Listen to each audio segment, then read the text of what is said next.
Good Morning Marianas. I'm Troy Torres. And I'm Danielle Baza. It is 6:21 a.m. on the 1st of September, 2022. Did you know in the Philippines they call these the Burr months? And so the Christmas season starts during the Burr months. And so in the Philippines, the Christmas season begins today. It's a thing. Yeah. My boyfriend was telling me about it last night. I was like, what are the Burr months? As in, like, it's cold, like Burr? Yeah. And he was like, no, September, October, November, December. And I was like, all right, Got cool. it. Well, thank you so much for joining us. We have Attorney Peter Santos coming in this morning during the second half of Good Morning Marianas to talk about the AG Forum and the race for Attorney General of Guam. When we come back from these short commercial messages, we will have your morning headlines, including that AG race and that forum that happened yesterday, the continuing issues over at FBLG Middle School, the Korean tourist market, and the drone industry on our island when we come back from this break. A great humanitarian once said that the difference between a career politician and a leader is the politician cares about the number of years served, and the leader just cares about serving. This defines Senator Chris Duenas. He is a seasoned statesman whose focus has always been on being a champion for the masses and a fighter for the truth. Re-elect Senator Chris Duenas, speaking up for you. I am Chris Duenas, and I approve this message. Edward Alvarez, Treasurer.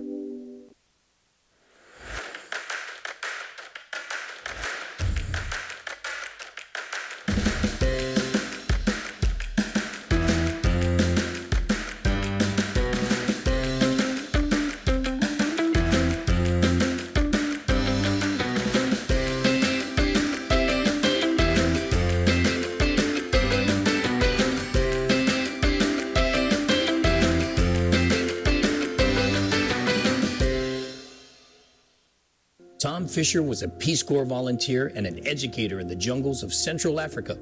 He went from educating children in impoverished nations to serving our nation in the United States Navy. Tom's legal expertise took him from the military courtroom as a judge advocate general to the courts of Guam, where he has spent 3 decades representing our Manumco and our less fortunate. Tom Fisher knows the law. He'll be a great lawmaker. Let's vote Attorney Thomas Fisher for Senator. I'm Tom Fisher, and I approve this message.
Welcome back.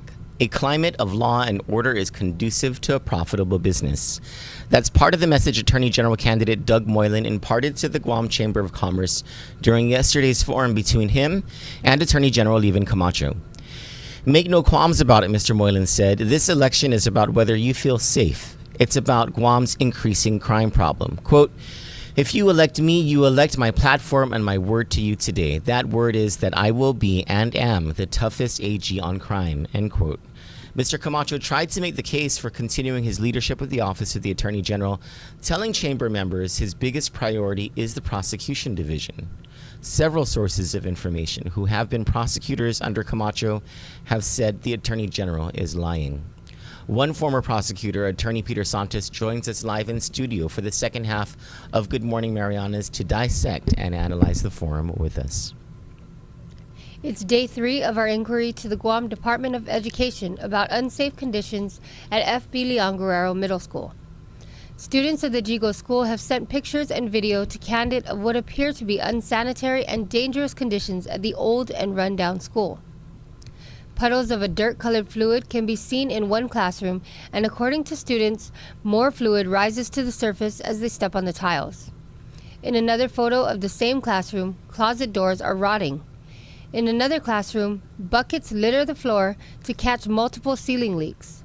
Multiple fiberglass ceiling tiles are either missing or are soaked with light fixtures nearby. A video of another classroom shows water raining from the ceiling into a bucket.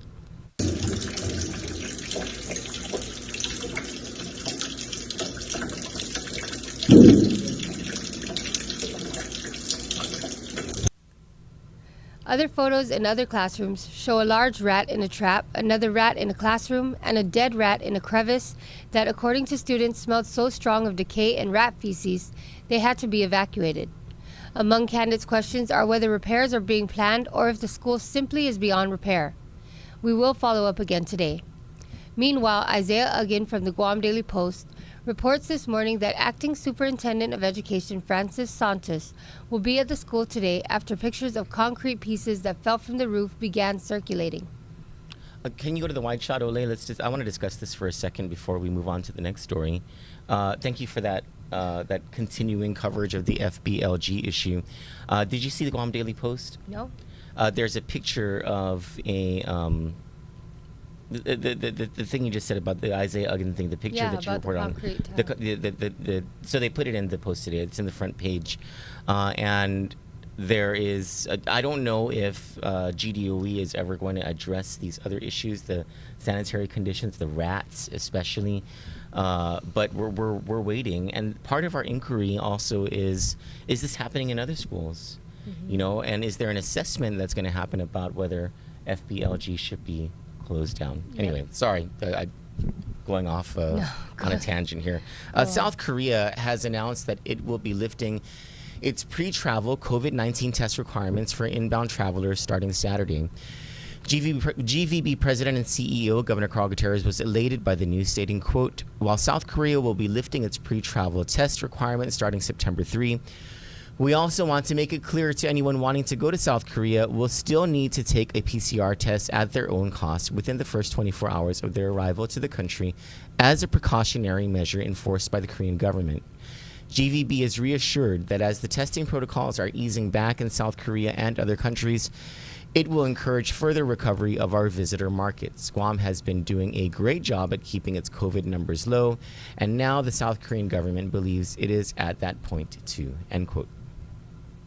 Finally, the drone industry is growing on Guam. Remember the Liberation Day drone show that mesmerized families throughout Tumon Bay? That was brought to you by Bella Wings Aviation. And yesterday, the company celebrated the grand opening of its offices at the Tumon Sands Plaza. This is Bella of Bella Wings Aviation. Hold it.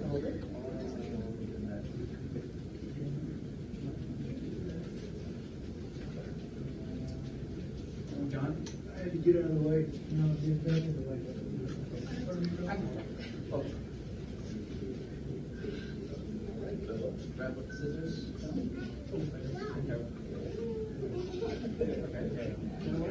Yeah, sure. Bring it down a little bit. Okay, we'll grab it. Okay. Ready? Hold, ready? Everybody picture, everybody look at the picture. And on three, Charlie. 1, 2, 3. Yay!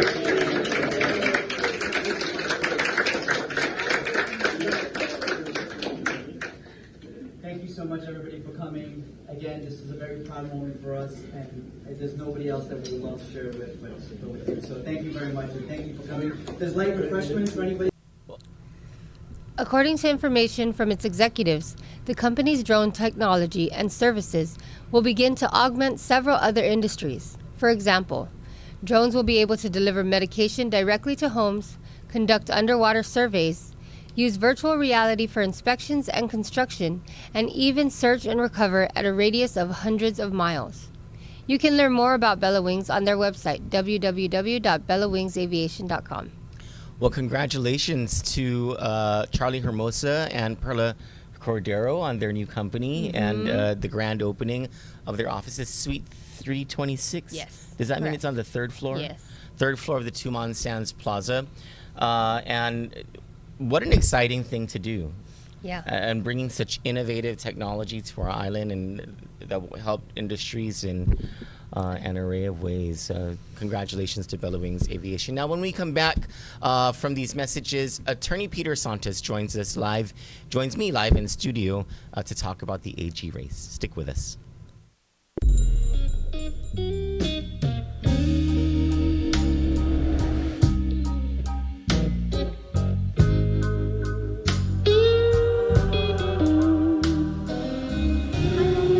Hi, can I get one bottle of antioxidant, please?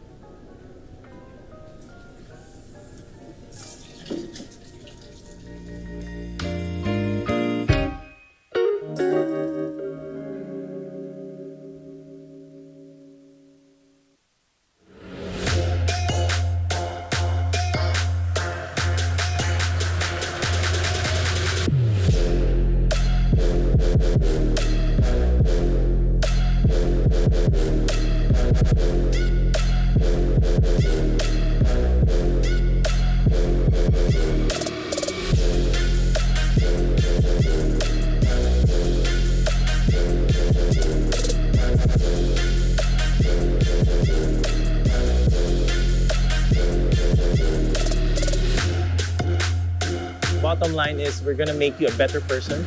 You're gonna be healthier and fitter than you were before.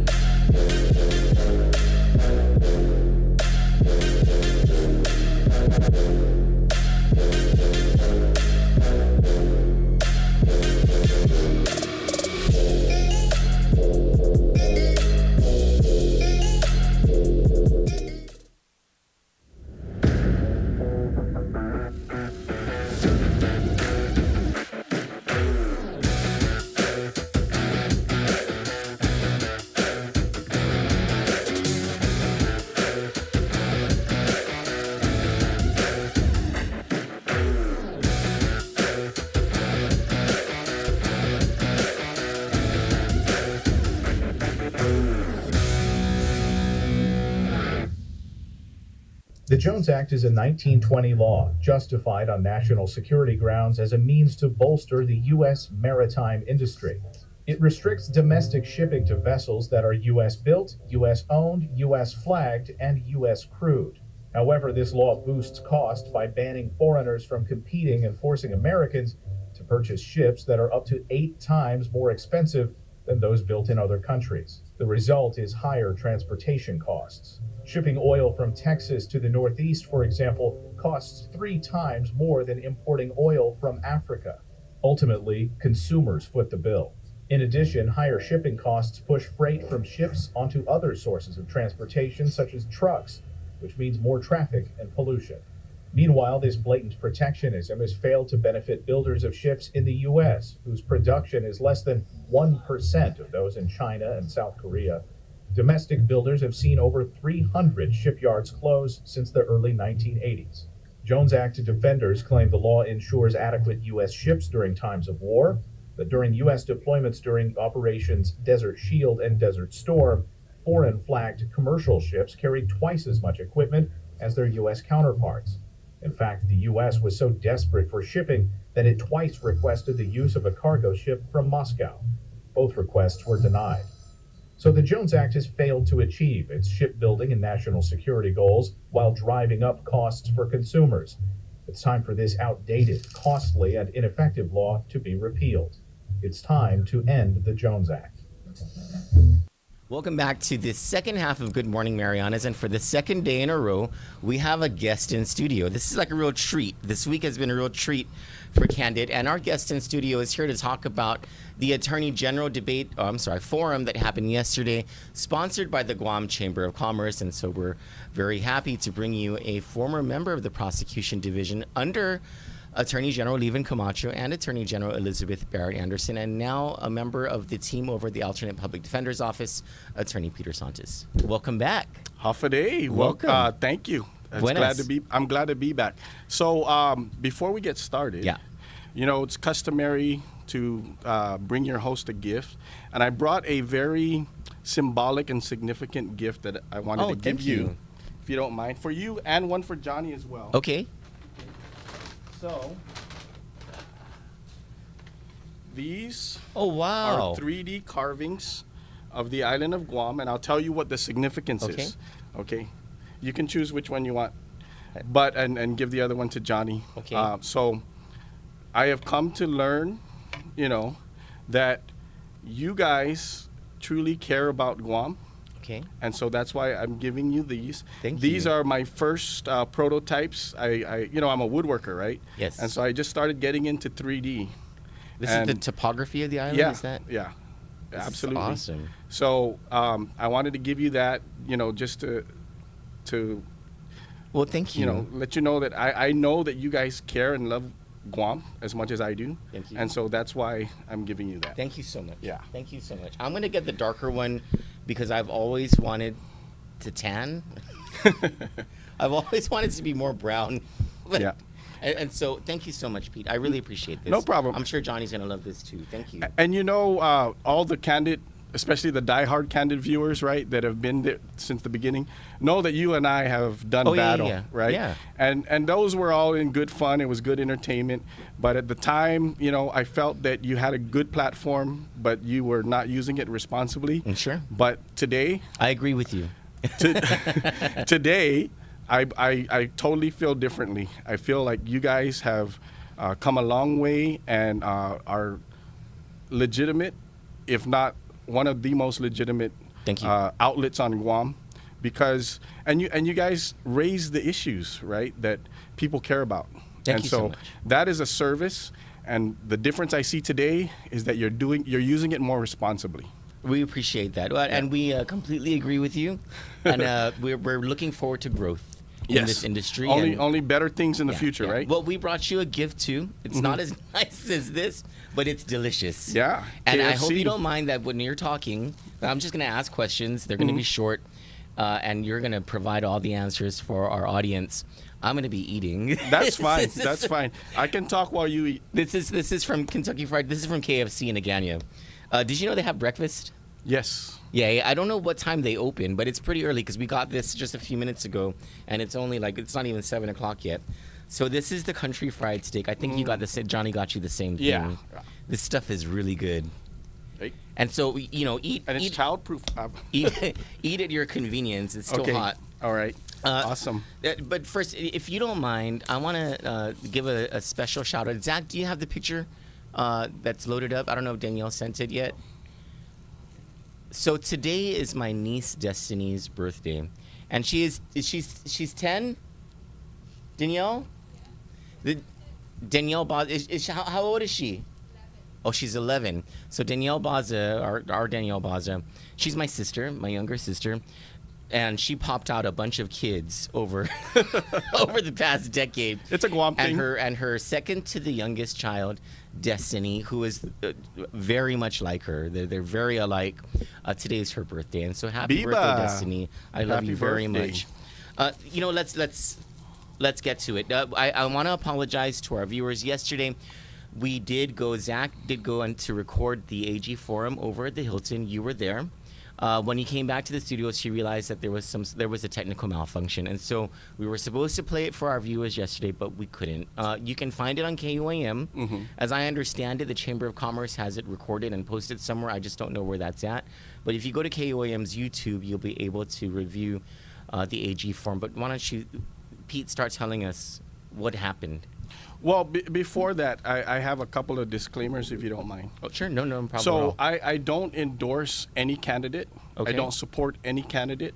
I'm not doing this for political reasons at all. I'm doing this as a whistleblower. And you have been critical of the current Attorney General. Correct. Yes. And my phone has blown up because of my outspokenness about Leevin. And I would say 99% of the calls and messages that I get telling me to stop it. Stop being critical. Why? Because they're afraid of Doug. Okay. All right. I wasn't on Guam when Doug was in office, so I don't know. Okay. So all I know about Doug is what I've heard, and I don't base myself on what I've heard. I have been in prosecution. I've been in the belly of the beast. I'm still at court. I still go up against the prosecutors. I still know what's going on intimately in that office because I'm on the opposite side speaking to them every single day. Do you feel bad for them sometimes? I feel horrible for them. So, and the problem starts from the top, and the responsibility belongs to the person at the top. And Troy, it's not for lack of trying, but myself and others have tried to shed light on this problem. Yet, very true. We get the palm, right? Talk to the hand. Who gives you the palm? Who gives them the palm? Leevin. Okay. So I've reached out to him several times. Crickets. I've asked to speak with him. I only get to speak with his deputies. Oh, we'll get the message to him. Nothing. Well, as I understand, yesterday he told the members of the chamber that the biggest priority for him over the past 4 years has been the prosecution division. So my take on his opening statement, it was a politician speaking, not an AG. He said things that he wanted the public to hear. Okay. And sitting there, having worked under him and worked against his prosecution division, I can tell you those were bold-faced lies. My phone was blowing up from current and former prosecutors saying, oh my God, how can he lie like that? All right. So here's the fact. And you know, Doug said you got to fact check him. Well, let's fact check him. There are only 8 prosecutors right now that are actually doing work. I believe 7 because Basil O'Malley is off island. Correct. Yeah. All right. Yeah. But so he claims that there's 15 prosecutors. On paper, yes. But 2 of those prosecutors, automatically you have to discount them because one's off on military orders and one has never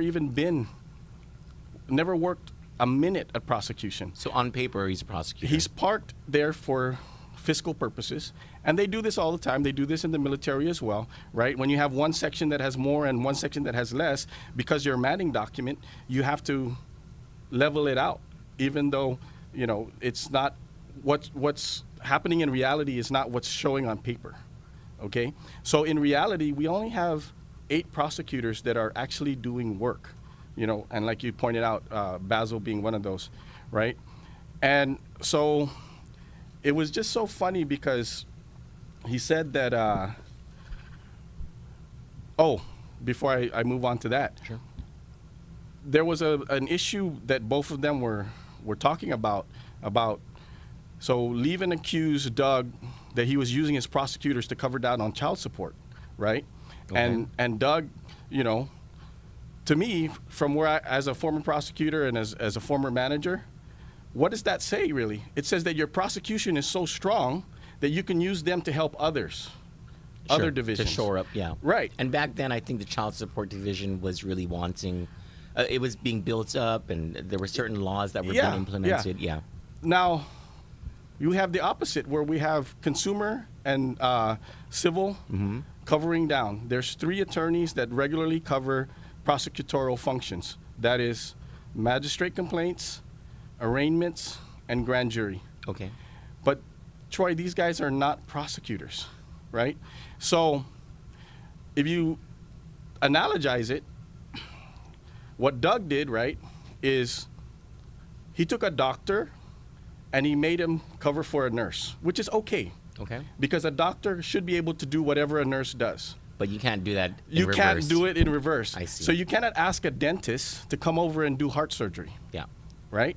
So that's what's going on. And we the defense bar, we're dealing with this problem as well because our cases are getting stalled because the attorneys that show up don't know what to say. All they can say is, Your Honor, I'm sorry, I'm going to have to research that. I'll get back to you, or I'll give the prosecutor the message.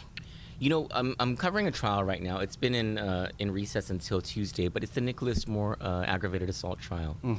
And Prosecutor Grant Olin, God bless him, is trying his best. It really looks like the guy's just trying his best, and he seems like a competent attorney. I mean, that's a layman speaking. But there just seem to be so many glaring issues, for lack of a better term, that the prosecution finds itself dealing with, that the defense team has been able to point out, and it just makes me wonder whether they had the time and the resources to truly discover and investigate their own case? Well, there's two issues here that I see and that you're bringing up, right? One is the lack of resources, Okay. but also it's the newness and the greenness of these prosecutors. Okay. Grant, like you said, is a great guy. I work with him almost on a daily basis. I have much respect for him, but he doesn't have the years of experience, right? So like when Christine Tenorio was leaving, Christine Tenorio is, just for the benefit of our audience, she was the lead sex crimes prosecutor. Correct. For the Attorney General's office. She left earlier this year, and sources say that it's because things just got so bad over at the Attorney General's office. Right. So when she was leaving, right, the other prosecutors went to Leevin and tried to get him to do whatever it takes to keep her. Mm-hmm. And the response was, oh, we'll just replace her with so-and-so. Okay? You like I said, you don't replace a heart surgeon with a dentist, Mm-hmm. right? Or a nurse, for that matter, right?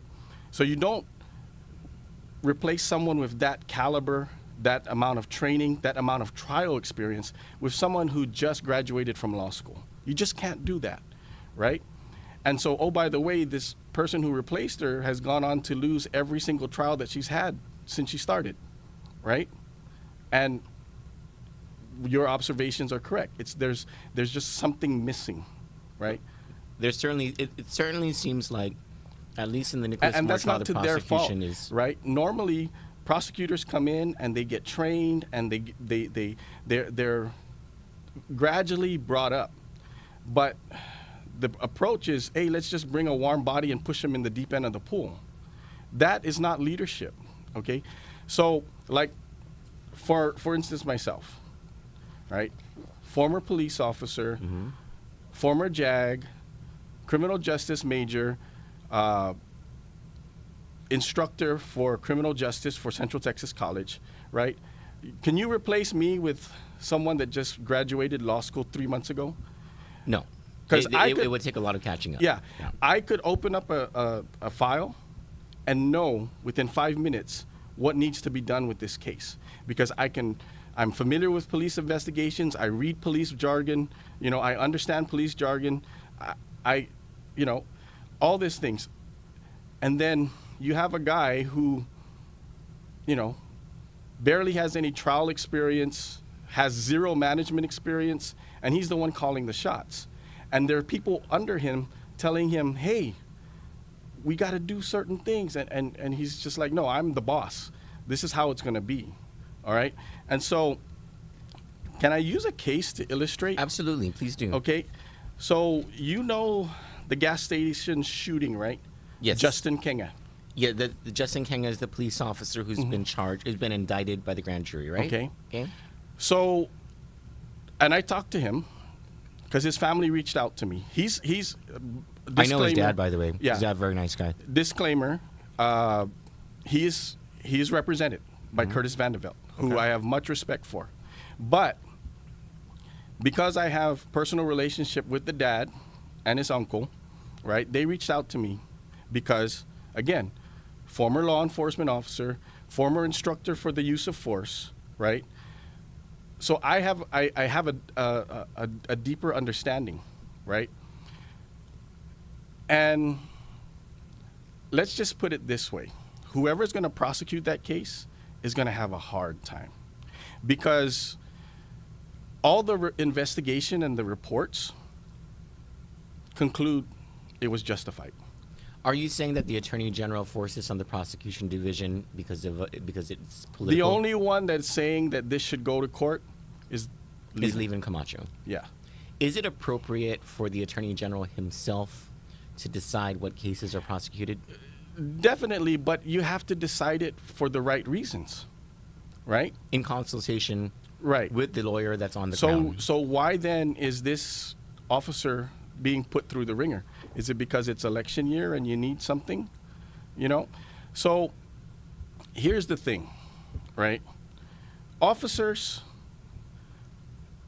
swear a duty. They go out there, they put their neck in the line. They need to know if they follow their training and they do what they've been trained to do, and they're protecting the public, they need to know that they're not going to get in trouble for that. And I'm not saying we should just give carte blanche to everyone, but you have to look at a certain case, right, and decide it correctly based on the merits of the case. That's all they deserve. And for instance, when I was up there was another police officer who got in trouble. And I was the prosecutor.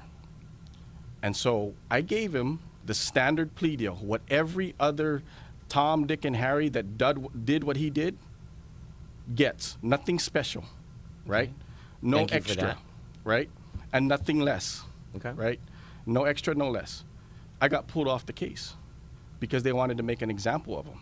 They wanted to hammer him.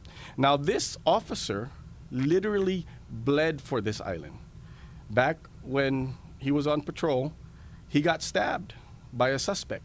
So he literally shed blood for Guam. And when he was given a standard plea deal that everybody else gets, No special treatment. no special treatment, they said, no, we got to hammer this guy. So it was a political decision. So they wanted more blood. He already bled for the island, but they wanted to get more blood. Did the issue of police corruption come up? And I'm asking this because in my interview with Doug Moylan in the studio, it came up. Mm-hmm. And he gave a very just cut and dry, you know, it wasn't a very political answer. He basically said that he supports law enforcement to the extent that law and order must be restored on this island, and that he respects the job that law enforcement officers do and the fact that they risk their lives. But if there are any, I'm paraphrasing here, but if there are any bad seeds, they need to go.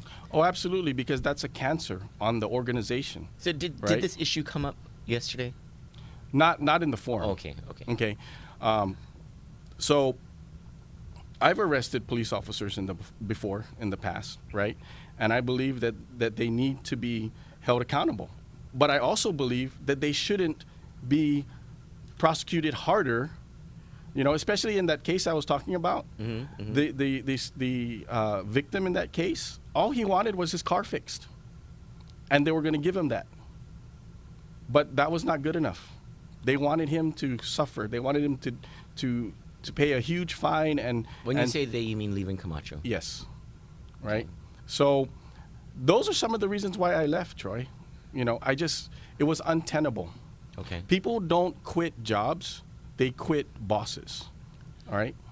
What do you suspect is the, well, let's start with management style. The difference in management style between Leevin Camacho and Doug Moylan.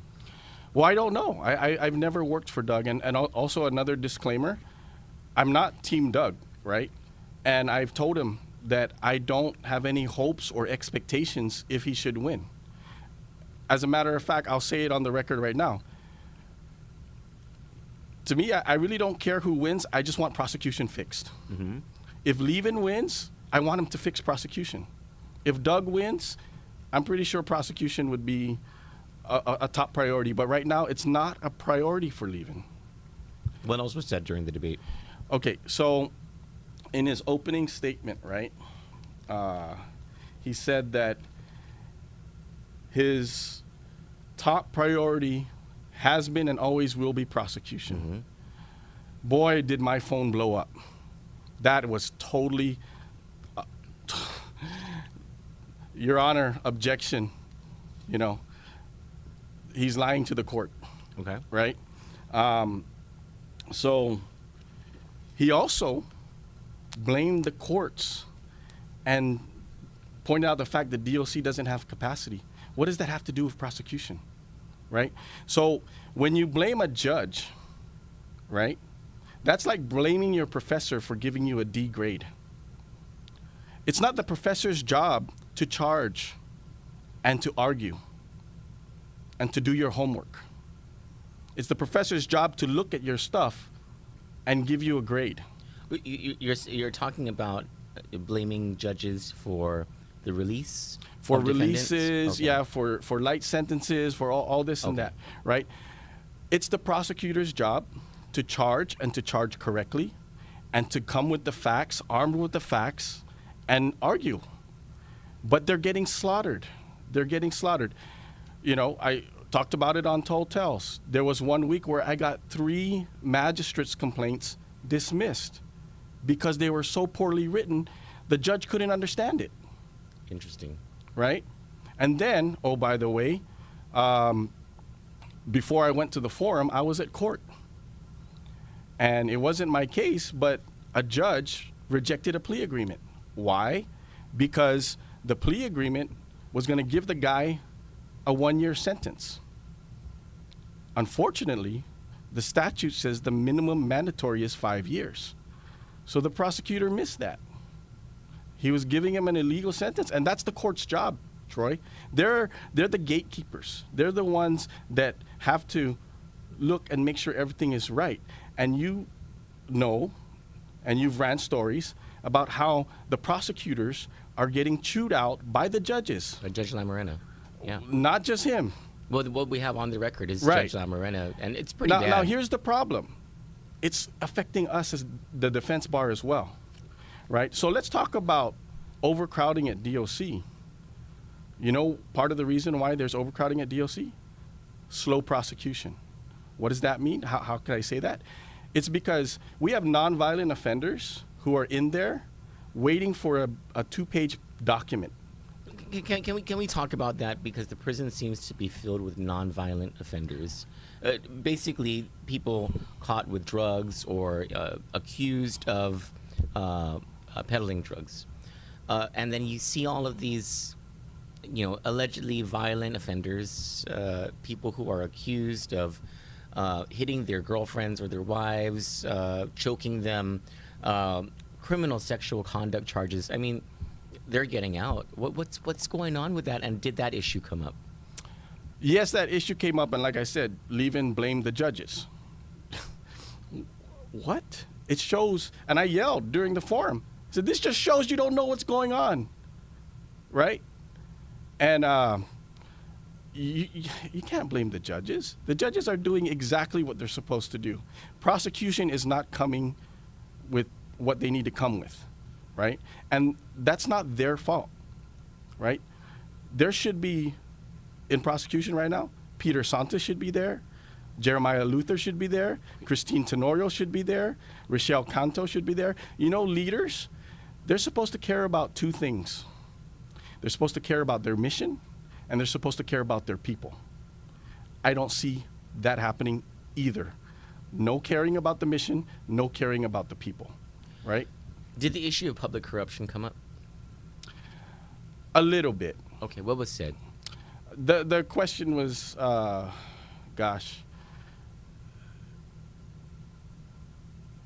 mostly it was about violent crime, but it was brought up in comments that the candidates made about going after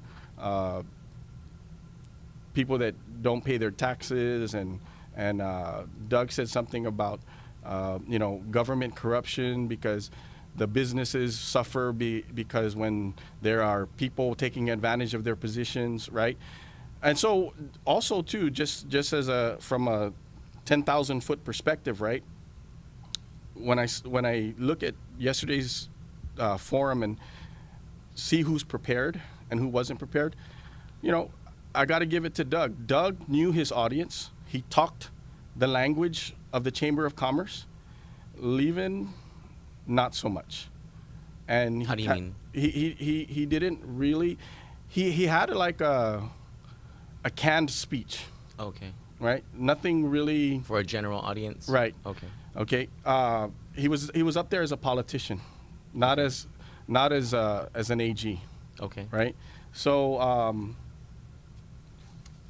I wrote notes because there's so much to talk about, and I don't know how much time you have, but so anyway, you're welcome to continue talking. I'm going to continue eating my KFC. Go for it. Right. So the other reason why it's harming the defense bar, right? Like I said, we've got clients sitting in jail waiting for this 2 or 3 page document, right? That's going to let them out of jail. And these are nonviolent persons who don't violate their probation, right? But they're sitting in there waiting, just waiting for these documents, right? And then we go to their next hearing, and it's like the prosecutor doesn't know what's going on. Oh, let me get on that, Your Honor, right? And then that's when the court chews them out. Like, we've been waiting for this. This is the 8th hearing that we've come to, and we're just waiting for this document so this poor guy can go home, right? And that's Are we violating their rights when that happens? Well, it depends if they waive or not, right? I see. And it seems to be like the only one that gets attention are the ones who are asserting. And that's why everybody's asserting now, right?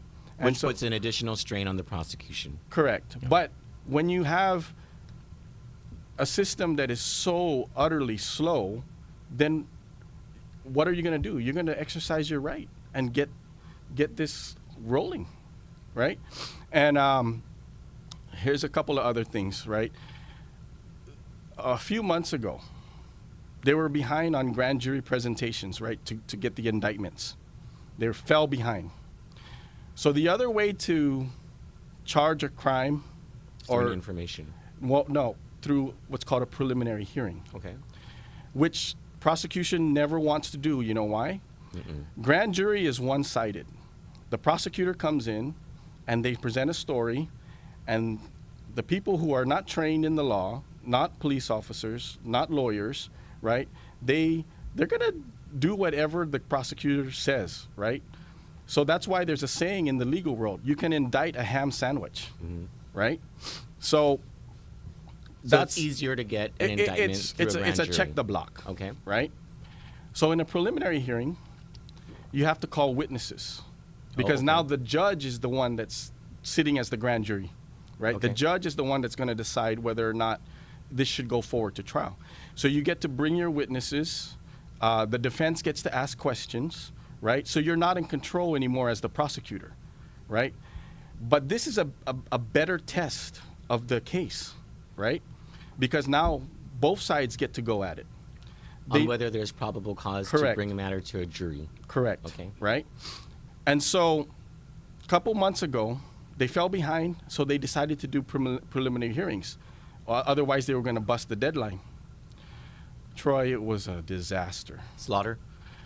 We went there. They dismissed all the cases.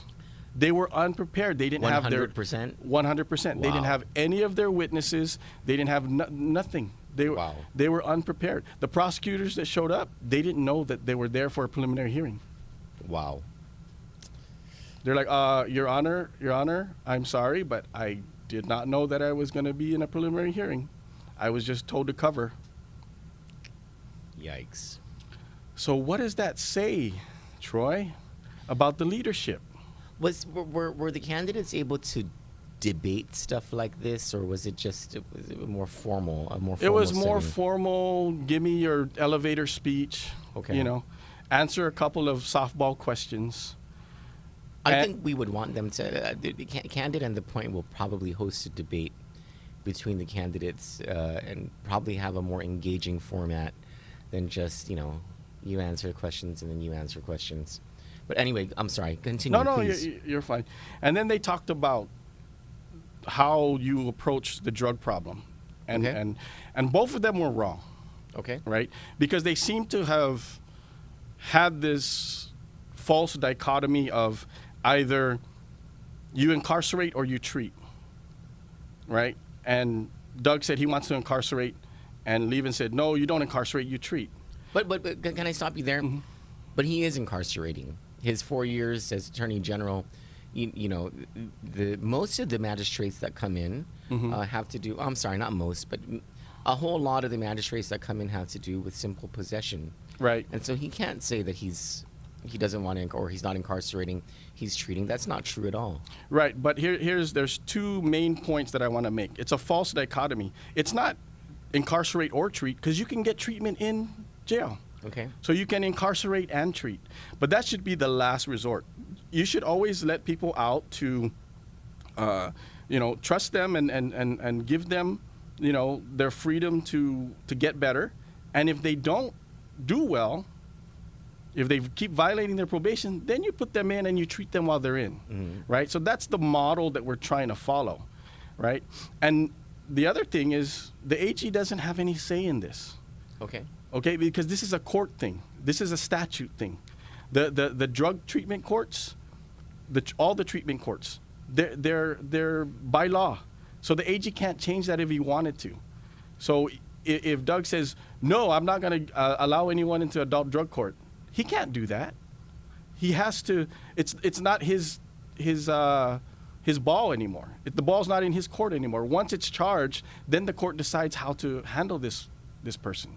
Did any of them talk about increasing resources for recovery centers and recovery programs?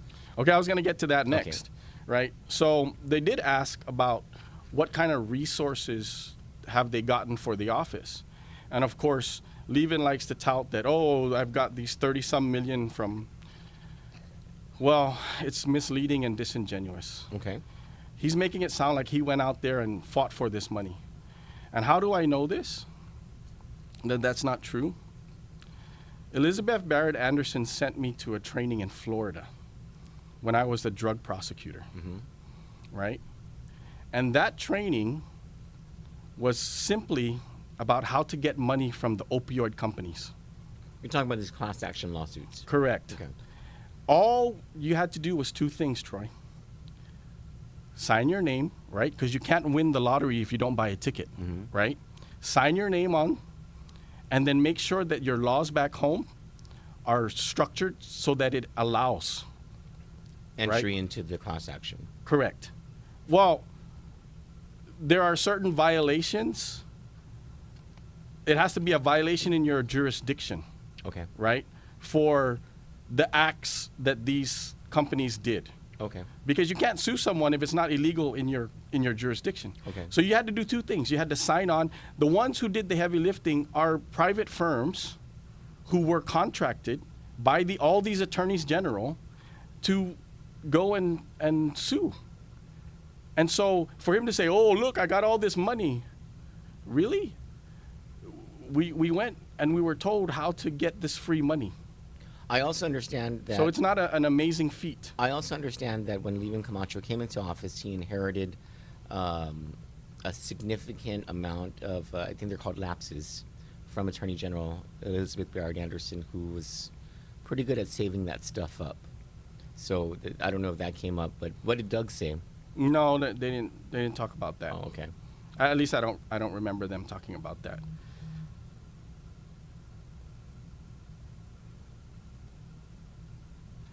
So here's one thing I wanted to point out to the public, right? And like I said, I'm not Team Doug or Team Leevin or Team anybody. But what people must understand is that there are probably a dozen attorneys on Guam who would make awesome attorney generals if they wanted. And that's the key point there, if they want it. Okay. Right? You know, being the top legal officer on Guam takes a lot of things, but you have to have leadership. And I could name a dozen of people who I would love to see, you know, as AG. I even, you know, flirted with the idea. But ultimately, for personal reasons, I've got 2 toddlers. I love my life, Troy. I love being able to be with my family. I love being able to do my woodwork. You know, I just wasn't ready to commit to that level of responsibility. But that doesn't mean just because I didn't throw my hat in the ring that I should shut up. I see myself as a whistleblower, all right? And I'm saying that DPW needs to go over to the prosecution division and condemn it because it is uninhabitable, right? It's broken beyond repair.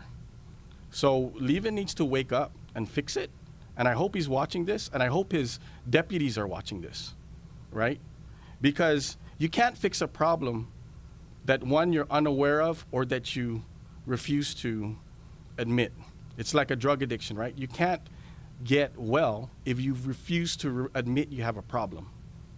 Any signs from yesterday's forum that he was willing to accept that there is a problem? No, and that's why I yelled out.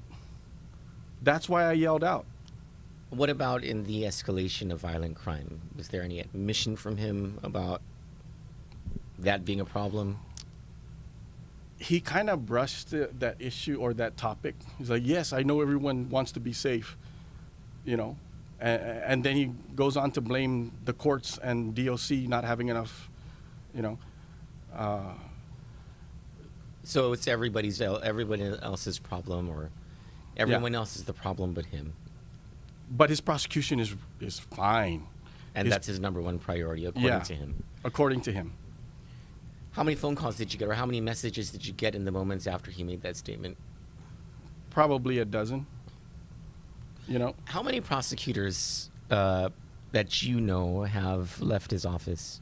You named 4 already, but I believe there are more. There were more that left before me and left after Christine and Jeremiah and Rochelle. Well, no, Rochelle's the latest one, but there's a few others that left. So let me talk about one of my colleagues. Okay. Right. He left before even I left. Okay. I left in December 2019. He left because he was denied a promotion that he was entitled to, and he was told the reason is he's not ready. When you say entitled, you're talking about how the merit system works. Right. Okay. Right. But it's still discretionary. Okay. Right. Entitled maybe is too strong a word that he was qualified for.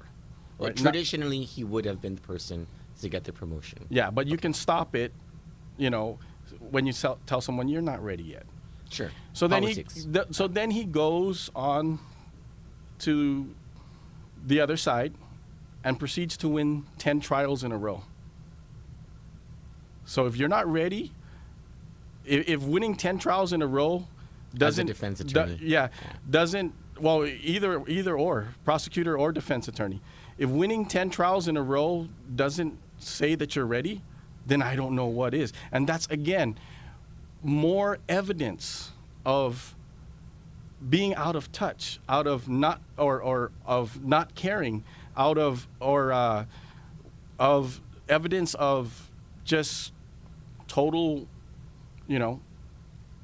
aloofness. Well, can we concentrate on this for a second? Mm-hmm. Go ahead. What do you think is at the root of the problem for Leevin Camacho? He's inexperienced. He's never led a large organization. He doesn't know anything about leadership. He's surrounding himself with people that have agendas and that themselves don't have any trial experience, don't know what it's like to be a prosecutor, don't know what it takes to be a prosecutor. And so, you just can't handle a prosecution division if you just don't have the training, the experience, and the care. You can become competent if you wanted to, but it doesn't seem that he wants to. Okay. Right? And so here's another thing. I've been a defense attorney now for going on 3 years, but I was a defense attorney before in the military too. But to this day, just last week, I get calls from cops and I tell them, I'm a defense attorney, right? I can't advise you. You know what the answer always is? I don't trust those guys at prosecution. They don't know what's going on. They don't understand. That's too bad. Well, can you blame them?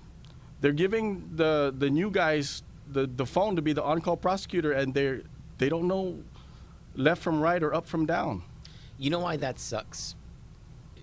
My experience with certain things and the things that we see here at Kandit, on top of the fact that, we would want our police officers to have the advice that they need when they need it, is when there are questions of people's civil rights that come into play in, what may seem to be a criminal matter.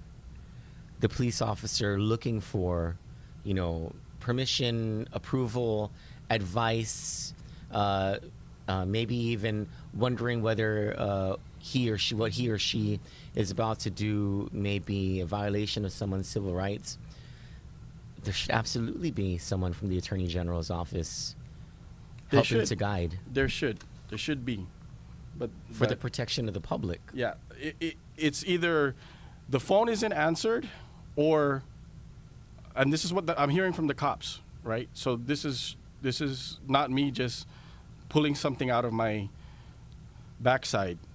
The cops would call me and they say, no one's answering the phone, or I don't trust what I just heard from this guy. I know it's wrong, right? Wow. And so, of course, I can't give them advice. But then they say, well, PJ, they still call me PJ. Hypothetically speaking, if this guy did this and that, it sounds like a conversation that happens at the legislature. Right. So I forgot to mention too that I was a former magistrate myself. So again, I offered myself, but I was made persona non grata by this current Attorney General. Correct. My Pari Leighton Borja says, put sex offenders mandatory 20 years. The problem these days is that they get off. There's a lively discussion happening in the comments. The problem is really with sex crimes.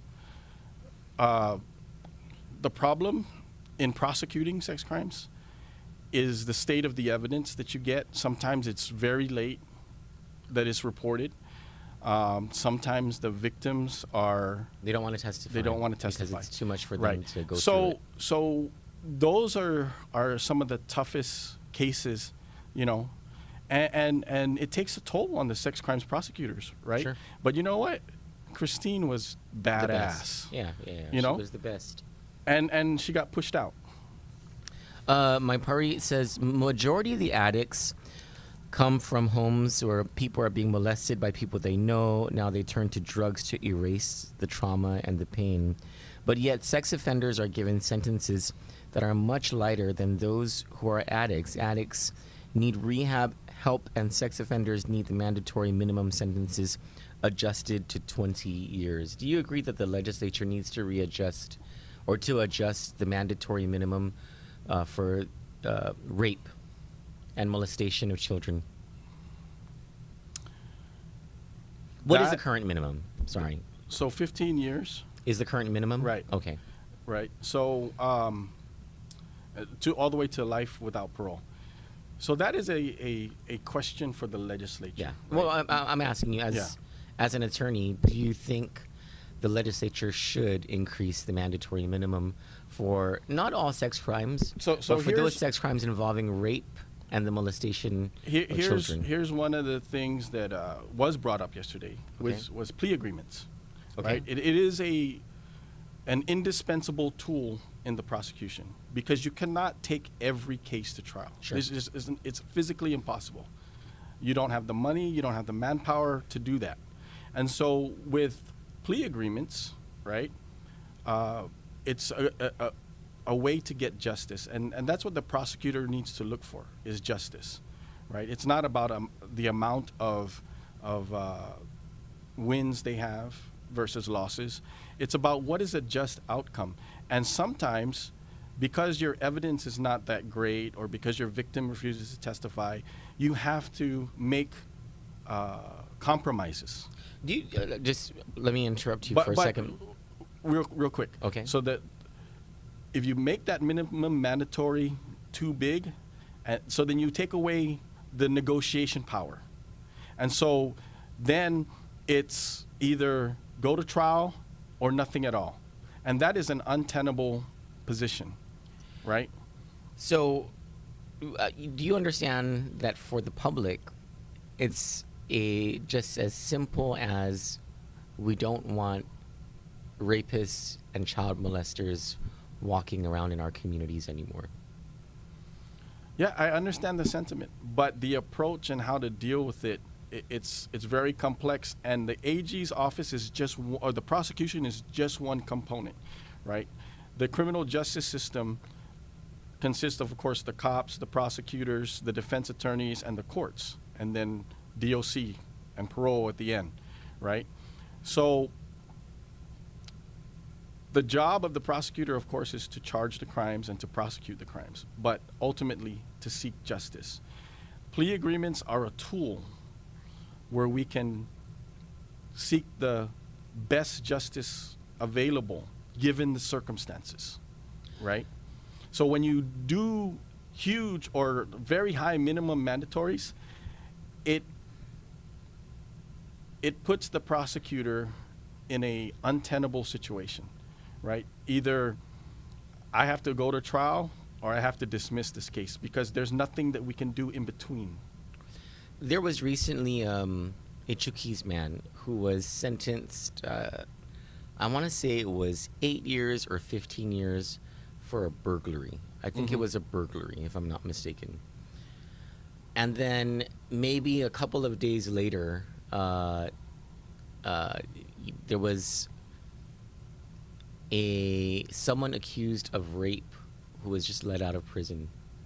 And so, I understand that, that's the pre-trial release and all that stuff. But do you see how to the public, there just seems to be this, there seems to be this lopsidedness in our criminal justice system. Unfairness and disparity.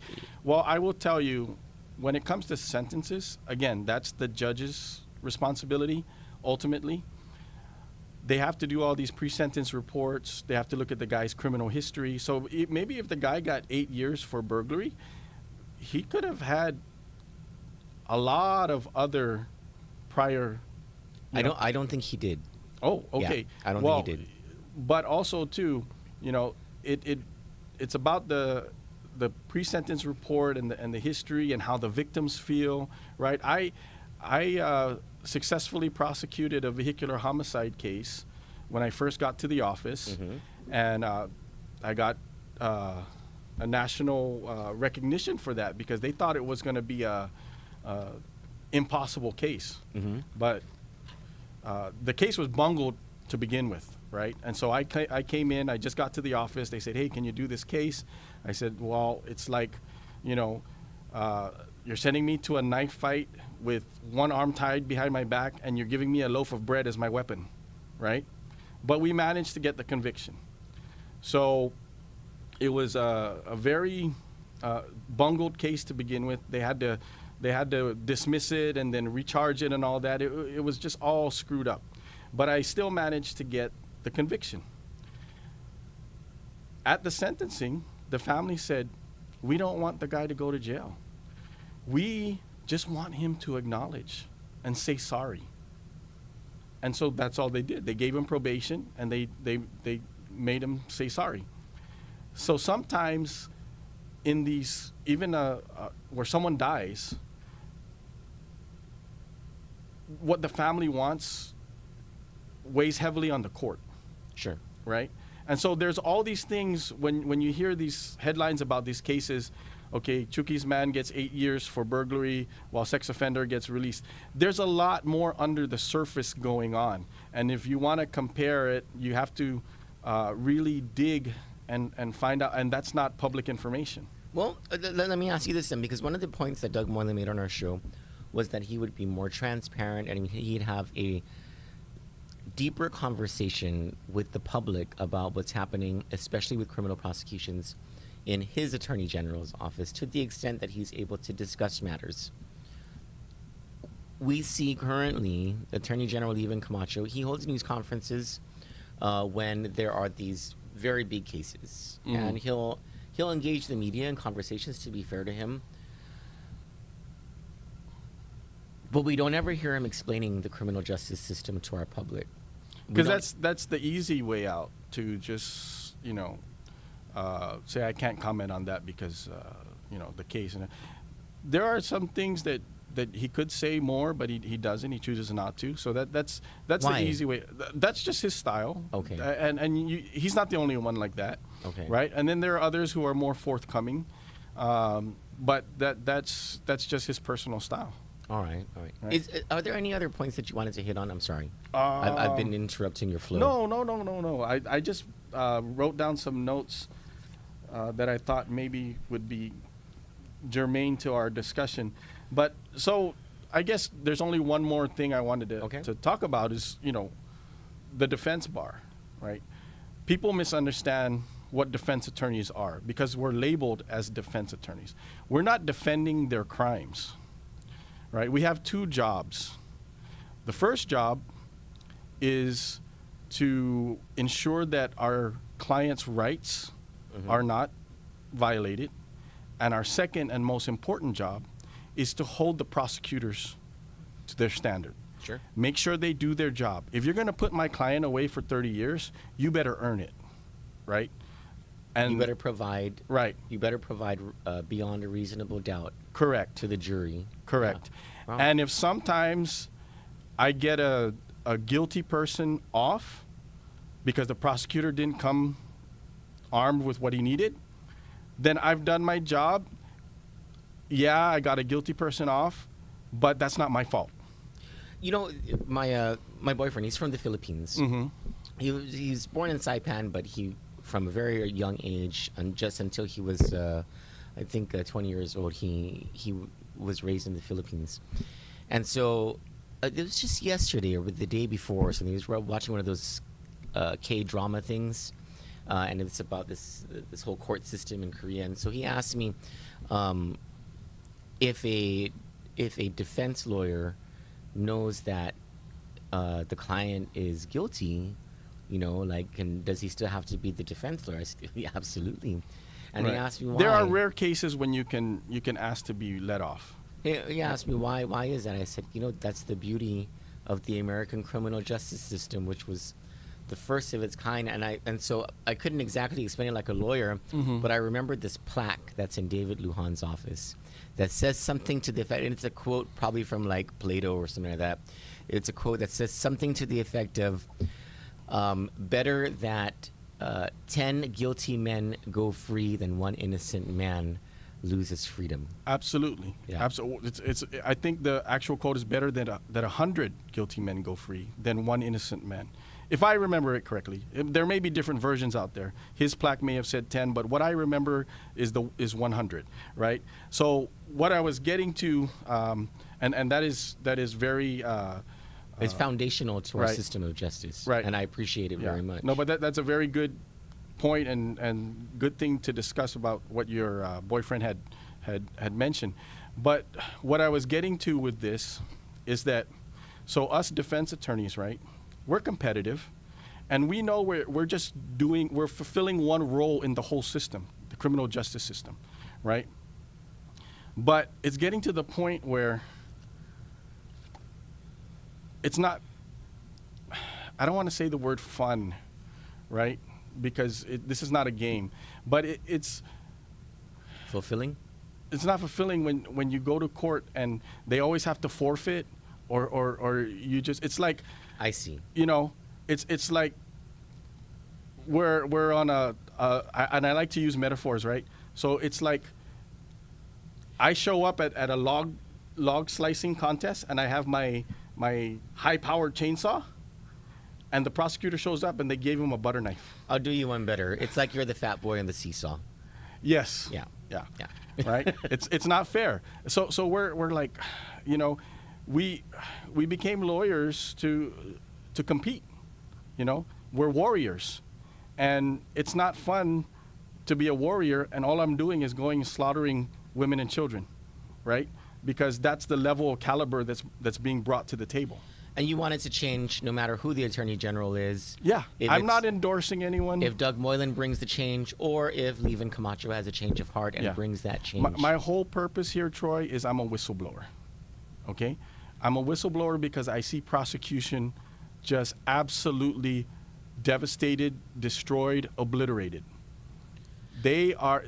No one there can speak out. But those of us who have left, we're speaking out for them. Well, I'm hopeful that former prosecutor, Attorney Rochelle Canto, will join us on this show one day, or even former prosecutor Christine Tenorio will join us. I'm hopeful Attorney General Leevin Camacho will join us on the show to get...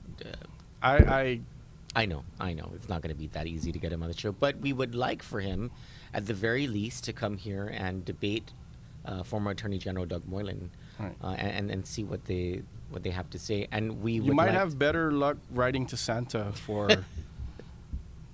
We'll see. You know, strange things have happened on this show. And if me coming over here and whistleblowing and showing all the ugly warts is what it takes for him to wake up, then that's why I'm doing this. I want to invite you back to our show at your earliest convenience to continue this discussion and other discussions about our criminal justice system and politics on our island. I don't know if you've noticed this about me, Troy, but I'm really apolitical. I've never endorsed either any governor, any congressperson. I didn't endorse Robert Underwood. I didn't endorse Leevin Guerrero. I just vocalize what I see as problems and issues. I know, but the conversations get interesting. And especially when it comes to general politics, we tend to disagree on certain things, and that will make the conversation very interesting. But we're professional. So I want to say thank you so much, Peter. Yeah. Mr. Santos, I appreciate your time. Thank you. And I'm going to take this for my lunch. Yeah. It's so good. You just heat it up. We have a microwave. I don't normally eat breakfast. Okay. But let me just get a taste real quick. Awesome. Thank you. It's cold, though. That's okay. Okay. I'm one of those guys that don't microwave my food. Oh, okay. Yeah. I don't like hot coffee or hot food. I'll perfect it tomorrow. Mm-hmm. Yeah. Cold pizza. It's good. Oh, wow. Oh, okay, cool. Cool. I'll let the guys over at KFC know. KFC.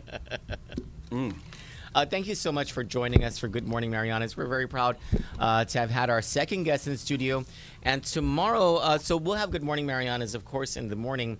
But I'm standing by for confirmation from the Lou and Josh campaign and from the Democratic Party of Guam that we will be going over to Lou and Josh headquarters sometime in the afternoon to interview Democratic Party of Guam Chairman Tony Babalza and communications strategist and senior advisor to the Lou and Josh campaign, Ginger Cruz, about the general election. For Kandit News, thank you so much for joining us.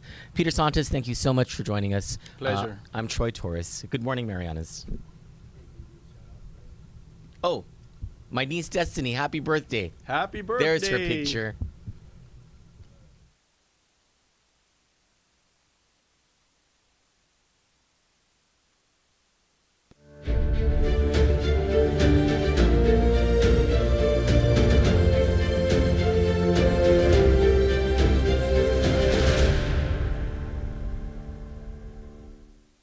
Tom Fisher was a Peace Corps volunteer and an educator in the jungles of Central Africa. He went from educating children in impoverished nations to serving our nation in the United States Navy. Tom's legal expertise took him from the military courtroom as a judge advocate general to the courts of Guam, where he has spent 3 decades representing our Manumco and our less fortunate. Tom Fisher knows the law. He'll be a great lawmaker. Let's vote Attorney Thomas Fisher for Senator. I'm Tom Fisher, and I approve this message.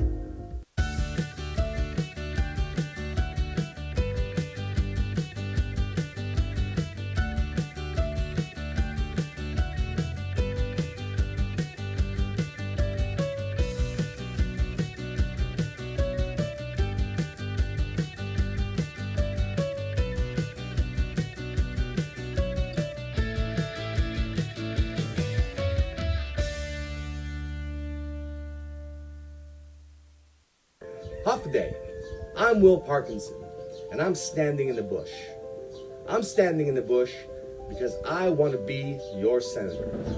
Before I ran for senator, I was actually involved in the legalization of this bush.